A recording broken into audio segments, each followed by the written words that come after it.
Hello, welcome to the Money Talk, brought to you by Bartelle's Financial Coaching.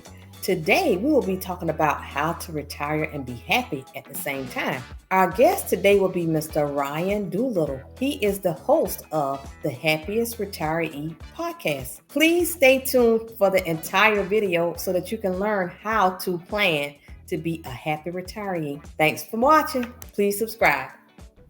Hello, Ryan. How are you doing today, sir? I'm doing great. Thanks for having me on the show. Thank you for joining us today on the Money Talk. Could you please introduce yourself? Yeah, my name is Ryan Doolittle. I'm the host of the Happiest Retirees podcast. It's on the Retire Sooner Network. Wonderful, wonderful. And how long have you had your podcast? Well, I've been working with the Retire Sooner Network for about 10 years.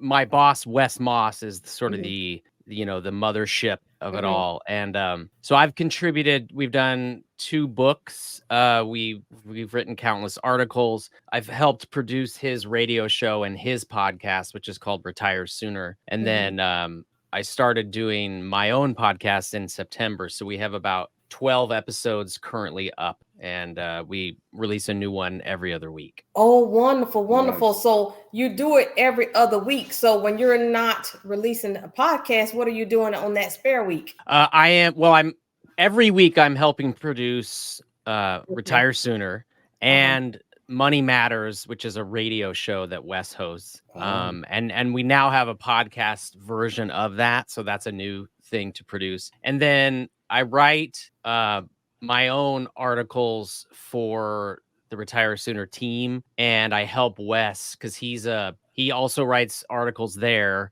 and then he's a contributor to Forbes. So I help him put those together. Not just me. We have a team and financial people that we make it all work. But Wes is sort of the driving force. Okay, good. Because that's how I found out about you, because I read his book and I enjoyed it. And so I read the book, and so I'm my husband's Audible. I have to, I discuss. Oh, yeah. Oh, you listen to it. Yeah. That's the way I like to do it too. Yeah. And that way I can read read in quotes while I'm like doing the dishes or something. Yes. We love it. And so another question I would like to ask you is, what made you decide to pursue your own podcast? Well, I've always been interested in the format, and I like the intimacy of talking straight to people.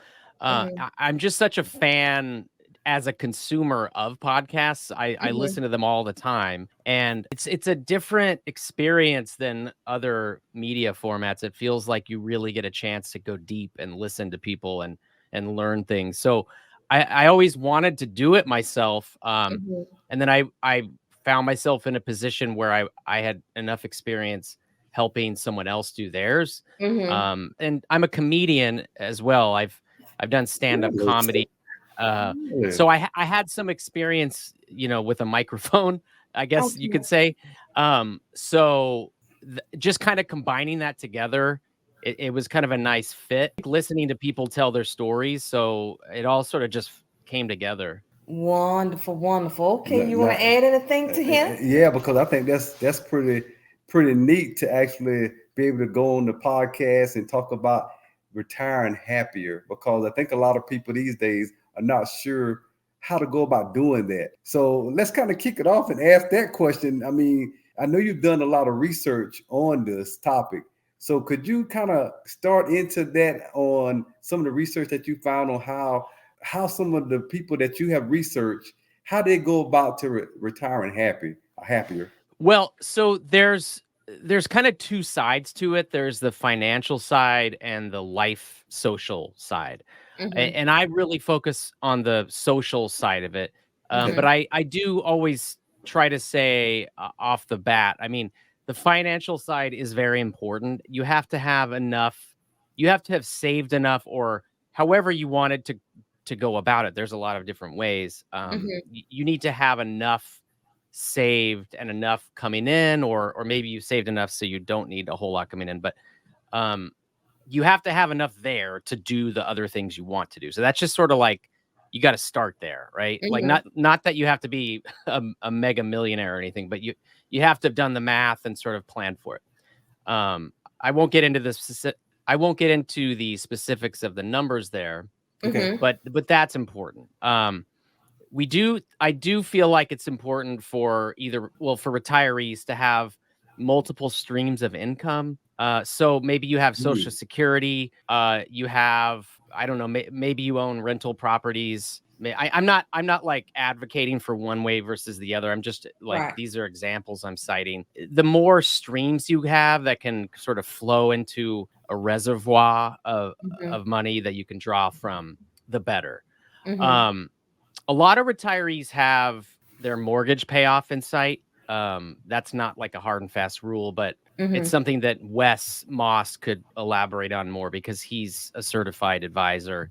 And so like, that's why I would transition over more to the life habits. And one of the most important habits for happy retirees is they need core pursuits. And we define those as hobbies on steroids. So like things you really love to do, in our research, we found that the happiest retirees average about 3.6 core pursuits. Wow. And where the unhappy ones, they average about 1.9. So, that could be anything. I mean, the people that I've interviewed for my show, I've had people who love pickleball.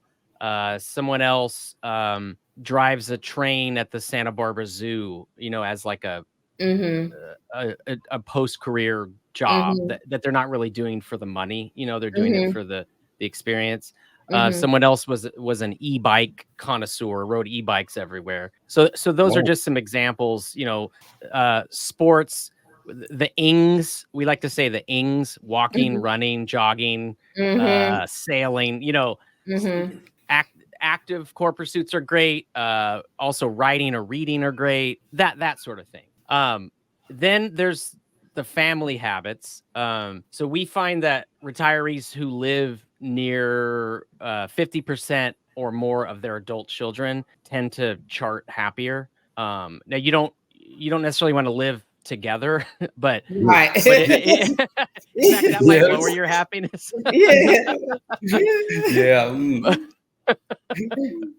But if you're close enough to visit, then that tends to work out. Love life, marriage isn't a requirement to be a happy retiree, but happy retirees who are married tend to show up like statistically, they tend to show up being happier more often. What's interesting too is divorce. We've found some research that getting divorced once doesn't necessarily lower your chances to be a happy retiree. Like, I don't know why. Maybe someone got married when they were young and then they figured it out later. I'm not sure.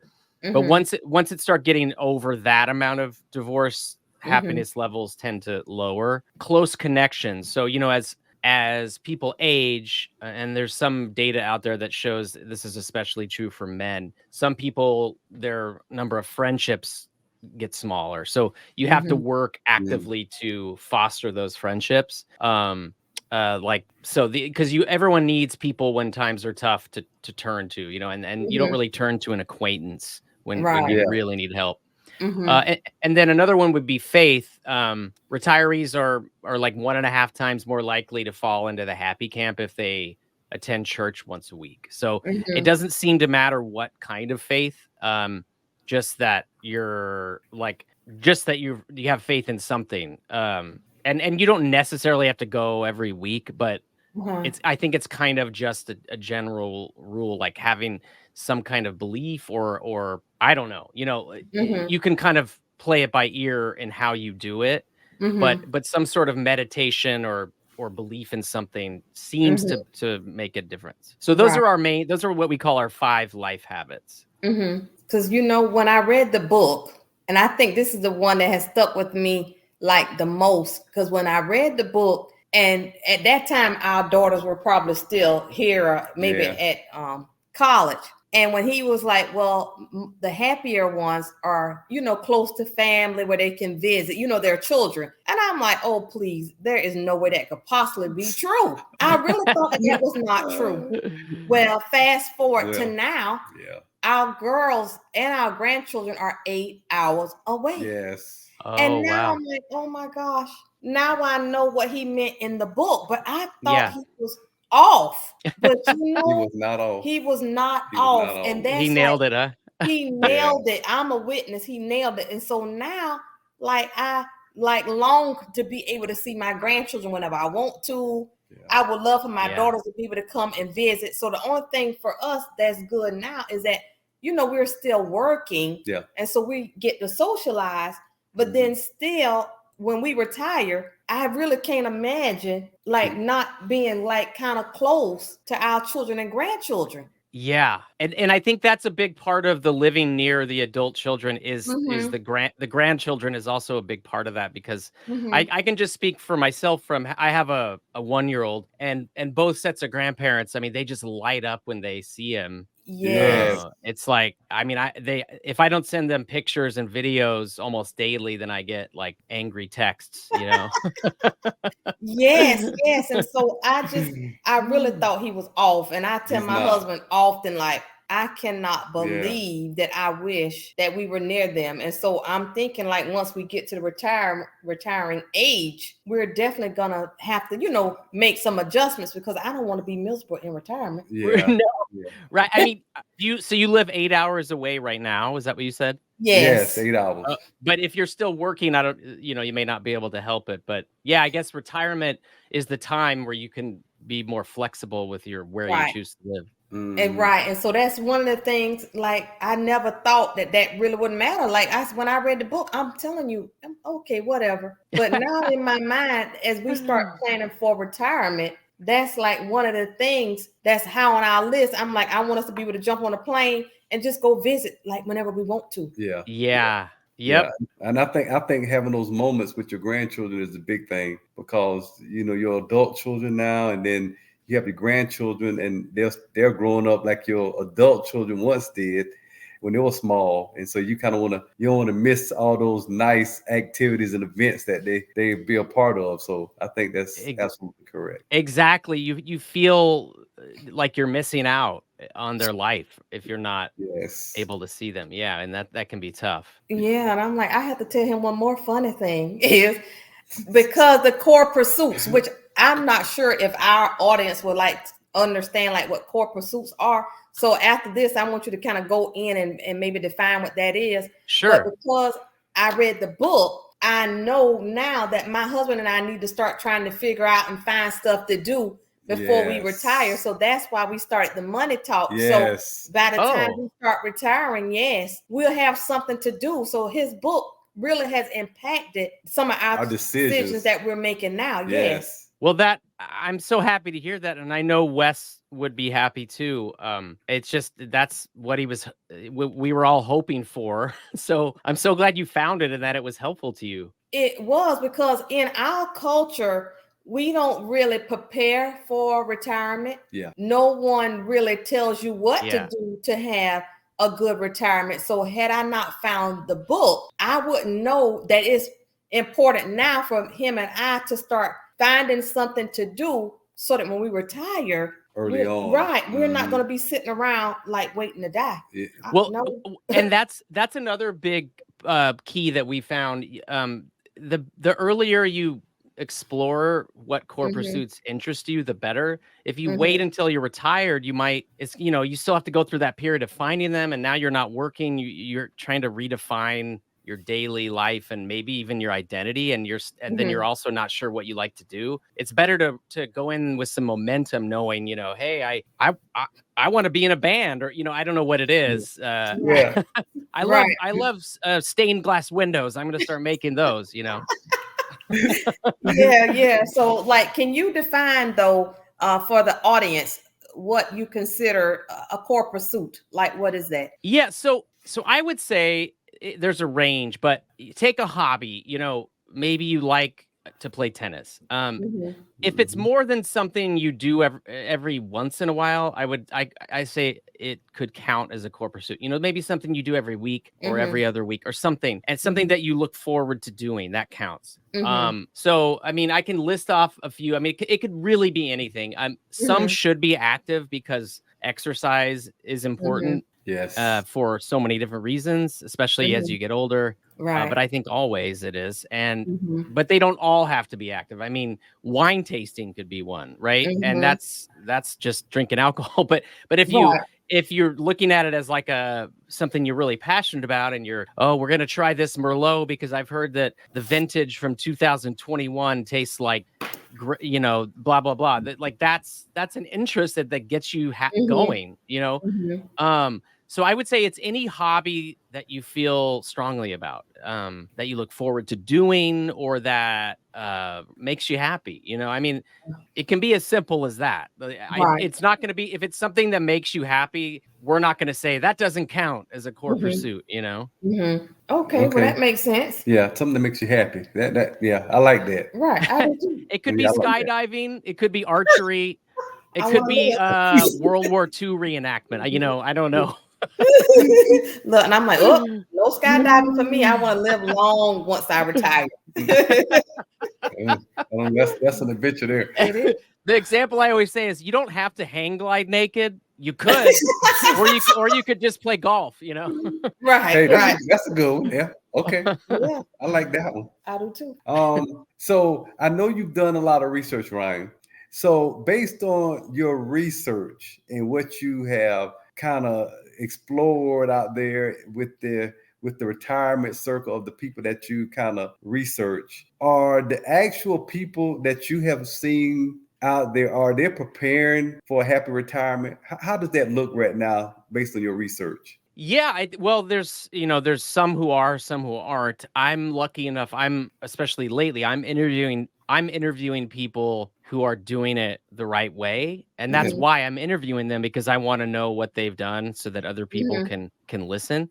Mhm. Sure, there's plenty of people out there who aren't. That's why we know that, for example, unhappy retirees tend to have less than 2 core pursuits. I mean, that we know because some people are reporting that. Mhm. So I would say a lot of people are, some people aren't. Mhm. I'm not sure how else to put it, but Yeah. Mhm. my hope is that people listening to this will be the ones who are. I hope so. That's the whole point, Mhm. And so, like, if we have some people that are listening now, like we are planning pretty far out. I'm thinking we Yeah. have like 6 to 10 years, but we are already like trying to start planning for our life for when we retire. Yes. Can you give like some recommendations, social recommendations to people who maybe they should start planning for their retirement if they're 6 to 10 years out? Yeah, so I would start thinking about, okay, the first thing is as I said before, make sure you've got your money situation figured it out, and you Mhm. don't, you want to talk to someone who's an expert in that, Right. so that when you retire, you're gonna be okay. Mhm. As one of my happy retirees said, figure out how much money you need to make, and then once you make that, stop making money. And that's really not what going to work for everyone, but I thought that was kind of a clever way to put it. Uh-huh. Get to where you need to be and then start focusing on being happy. Mhm. So that's the first thing. And then I would say start picking out and doing the hobbies that you love to do. So make sure you have more than 3 that you Mhm. like, and start figuring Mhm. out who else in your life likes those, and that you might be able to do them with if they require more than Mhm. one person, or if it's a one person thing, just figure out where you can do it. Figure out like what your day would look like when you retire. A lot of people, one of the big mistakes they make is they think once they stop working, they'll just automatically be happy because they don't have to go to work Right. anymore. Yeah. And it's easy to see why someone would think that. I mean, who wants to go to work every day, but Mhm. it's really not a good recipe for Yeah. Mhm. happiness, because then you end up on the couch and you feel like you have no purpose, and Yeah. your identity is different, and you can't Mhm. even say hi to someone at the copy machine because you're never in the office, so you Mhm. just become that's not the situation you want to be in. Yes. Mhm. So think about that. Like I said, the faith thing seems Mhm. to come up. So you might want to think about what that means to you and figure out how to fulfill that Mhm. need. Now, like I'm saying, all these things I'm listing, it's not like, oh, if you don't do that one thing, Uh-huh. you won't be Right. happy. I'm just trying to Uh-huh. say, here's what we found in some of our research. I'd say if in your love life, if you're married, make sure you're on solid ground. Make sure you're Mhm. telling each other you're communicating well, you're keeping the relationship stimulated in the right ways. I know with my own parents, when my dad retired, my mom was worried because she didn't want him around the house 24/7. And she's not the only woman I've heard say that, or I'm sure men too. But so he ended up keeping an office for a while, even though he didn't have a whole lot to do. It got him out of the house. He did little jobs here and there. So figure out what your day is going to look like, and with your partner, how much time you can stand together each day. And if it's not all day, then you need to figure out a way to not be together all day. Or maybe you're not just at home together, you take a trip. Figure out if you like to travel. Travel is a big one. A lot. It's always at the top, one of the ones at the top of the chart for the core pursuits of happy retirees. Another one that you might want to look into, because it a lot of times it's the most listed, is volunteering. People, they really rave about it. Even if you may think, well, I don't want to go do that, but then something seems to click for people. You just feel good giving. You feel like, I just interviewed someone recently. Her name was Penny, and she volunteers. Like, volunteering is her main core pursuit, and her happiest part about not working anymore is that she could dedicate more time to volunteering. It's like she does it like full time. I mean, that's probably more than a lot of people could handle, including me. But I was definitely impressed, and I think that's she found what she loves to do, and she's happy doing it. So it just, you got to find what you want to do, and then figure out a way to do it, or figure out a way that you'll be able to do it when you're not having to work 9 to 5. Because I listened to one of your podcasts today, and you were interviewed. I think she was an editor from Dallas, and she moved to Nashville. And Nancy Crew. Yeah. Yes, and she was. And the word that stuck with me is that, I don't know if you said it or she said it, but she had to reinvent herself. Yes. And it's a big deal in retirement. Oh, yeah. And people don't always realize it, but you have this identity because you've been working at a place, or maybe more than one place, but for years and years and years. And that you can't help but sort of think of your identity somewhat as that. Now, when you're not that, there's this big hole there. What am I, So the thing that I loved about the interview with Nancy Crew, she worked at the Dallas Morning News. She was a journalist. But she now covers country music for People magazine, but she kind of does it at her, when she wants to do it, topic that she wants to write about. So when we asked her to be on the Happiest Retirees podcast, her first response was, no, because I'm not retired. And then she said she hung up the phone and was just thinking about it for a couple hours and thought, oh my gosh, I'm retired. Her interview was good. So we helped her realize that she was retired.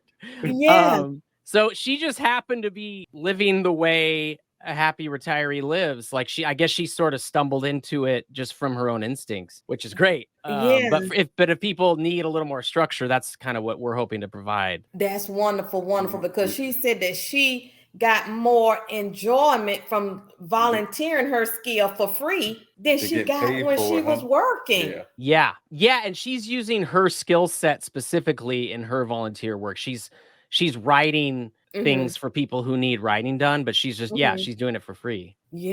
So I enjoyed it. And I got to go back and tell a story, because you said something that kind of hit home a little bit when you was talking about when people retire and they don't have a plan or a core skill that they can go do, then they go home and they say like, oh God, I'm retired, what I do now, right?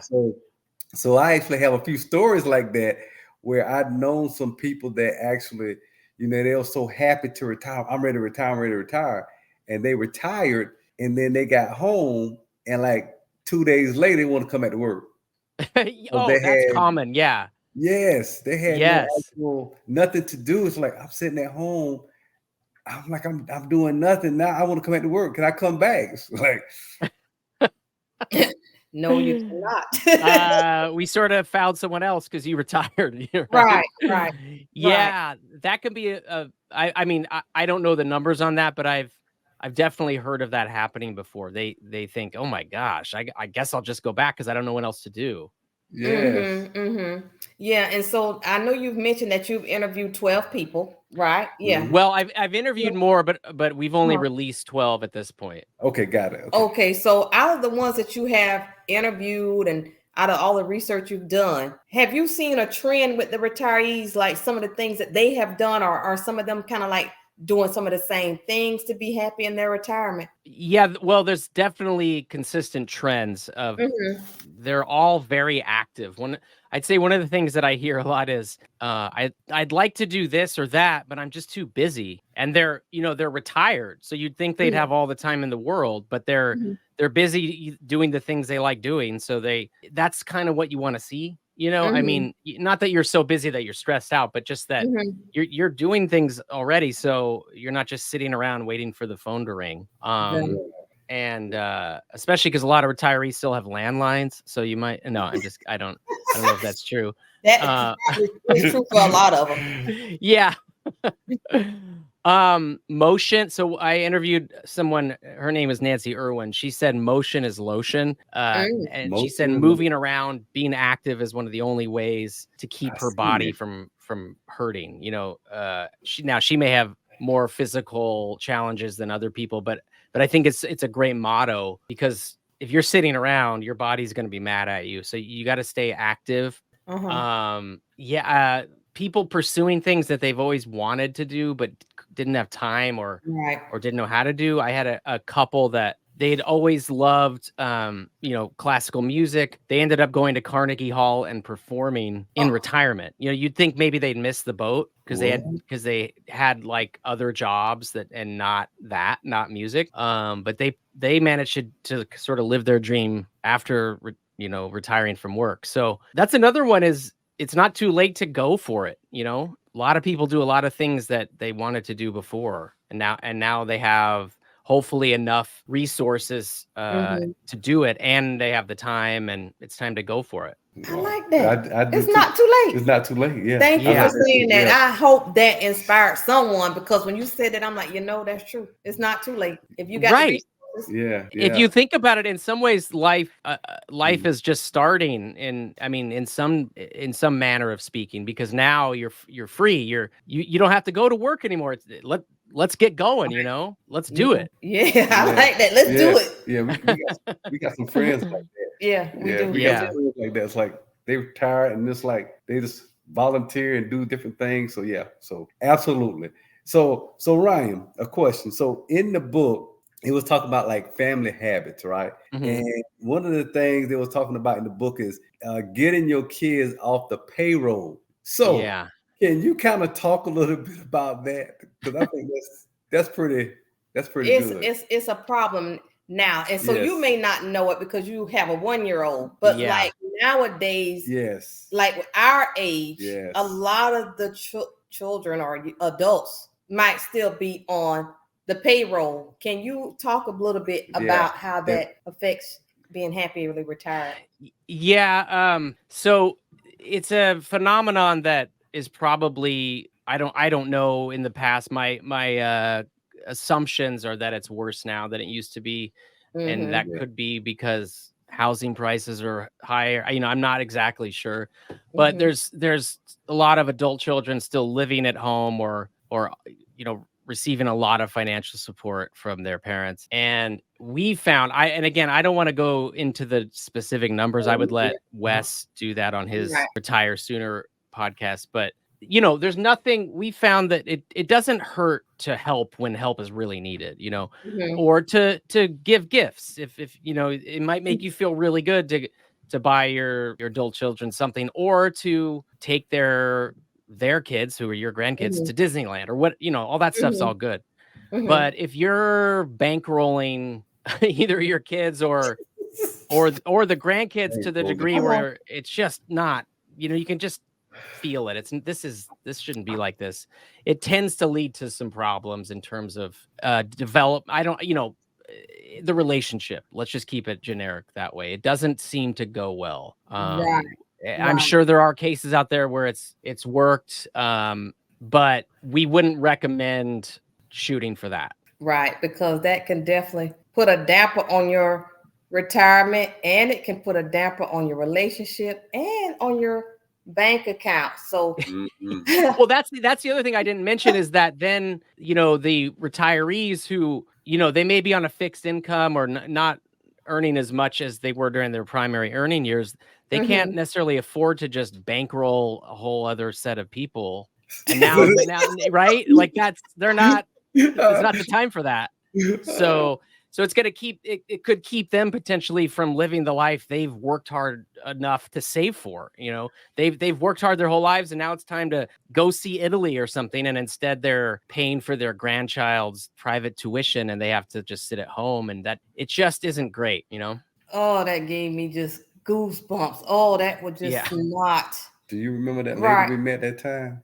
Yeah. That it doesn't seem fair, So I'm like, hopefully the audience, if we have some adults listening to us who are still getting some financial support from their parents, I'm like, have mercy on them. Give them an opportunity to retire and be happy.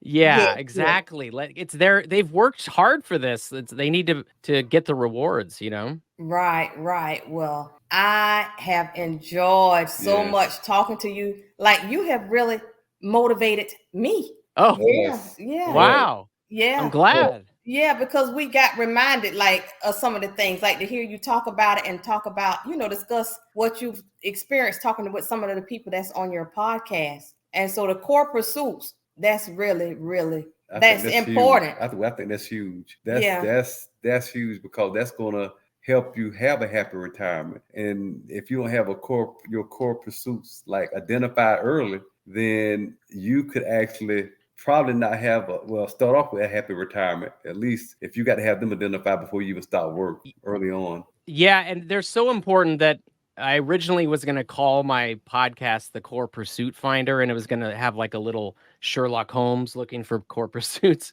We didn't go that direction, but that just tells you how important that I think they are for happy retirement. They're really one of the most important things. Okay. Yeah. So why did you choose Happy Retirees? Well, I just thought it really encapsulated a bigger audience, because I don't want to just talk about hang gliding naked. And then I want to go deeper than that. Although I guess that could be pretty deep, depending on maybe it's a spiritual experience. I don't know, but I wanted to get into more of a well-rounded discussion about what happy retirees are doing. But I always knew that core pursuits would be one of the big talking points that we'd go back to, because it's just such a crucial element. Right. And then, talking about when you don't have to go to work no more, Ryan, it's really a big deal too. I think that people need to understand that retiring really is more than, oh, thank goodness I don't have to come back here tomorrow. Because honestly, if you don't have anything to do, because sometimes even when we're off on the weekends, if I'm not busy, I'm like, oh my gosh, I have got to find something to do. So I think too, from you talking, that people need to understand that retiring is more to it than just not having to go back to work. Yeah, exactly. And some people don't have this problem, but I know for me, routine is important for my mental health. So if I'm right, so even on a vacation, which I love vacation, but there is sometimes after a while that thought of, well, I need to get back into a routine because I'm sort of flailing here. And I think that's a big one too. When you stop working, your routine goes out the window. So you have to manufacture your own routine and make sure you keep doing what makes you happy, whatever that means for you. Right. So right now, because you're doing this and you're working with Wes, you and your wife, y'all know what to do so that y'all can retire happy. Exactly. Yes. So that's the part. So I'm hoping, the information that you provided, that we've made something click in people's brains to understand that they need to start planning for their retirement. And, the resources, it's good. But if you have the resources, but you're miserable or you're depressed, you don't have no friends, the resources really aren't going to do that much good for you. You have to have that socialization, I think. Yeah, all that ties in together. It does. Yeah. Mm-hmm. I completely agree. So now we're going to be closing shortly. Is there any information that you would like to provide to the audience that maybe that could encourage them to pursue a happy retirement? Well, I would say spend some time and think about what you like doing. It takes a little bit of legwork to figure it out sometimes, and you owe it to yourself to sit in silence for an hour or whatever it takes and just figure it out, or just keep a notebook around, and when something comes into your head, write it down and go back to it.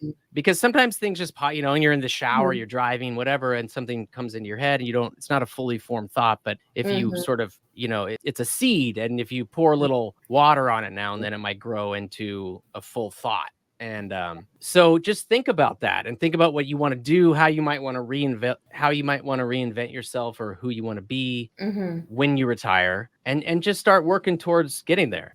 It doesn't have to be such a black and white line of I'm working and I'm retired. You can start easing into it and see how you like it. Maybe you do love, stained glass windows. Maybe you could start doing some of those now on the weekend, and then when you retire, you'll be ready to go. That's true. Yeah, that's true. And so now what I would like for you to do, because we have truly enjoyed talking with you. Now, can you tell the audience how they can find you? Yeah. So I'm at my podcast, as well as the other ones on the Retire Sooner Network. You can find those at retiresoonerteam.com. My podcast is called the Happiest Retirees Podcast. You can find it there. You can find it on Apple Podcasts, Spotify, really anywhere where podcasts are. We'll be there. YouTube, Facebook, Instagram. Okay. So we're pretty easy to find. Just look up Happiest Retirees Podcast. My name's Ryan Doolittle. You're all set. Okay. All right. Well, we would like to thank you so much, Ryan, for sharing your time with us. And don't be surprised, within the next several months, we might be, Ryan, can you come back in here? We got some more subscribers that we need you to encourage. So hey, I love it. I'm honored you might have me back. Yes.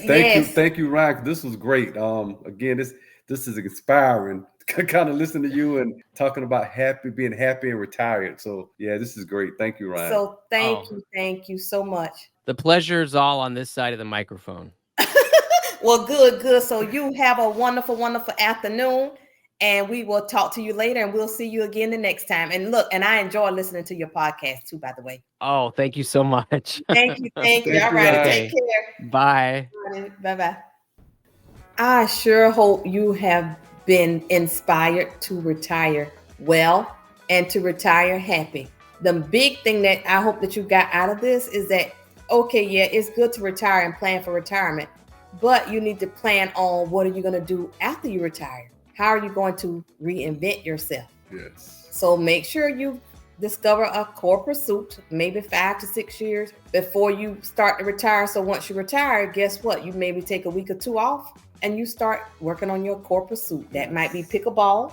Yeah. That might be reading stories to children at the school. Might be golf. Right. Might be golf. But whatever it is. Again, that was Mr. Ryan Doolittle, who we interviewed. You can find him at the Happiest Retirees Podcast. Yes. If you enjoyed the content, we ask that you like it, share it, and subscribe.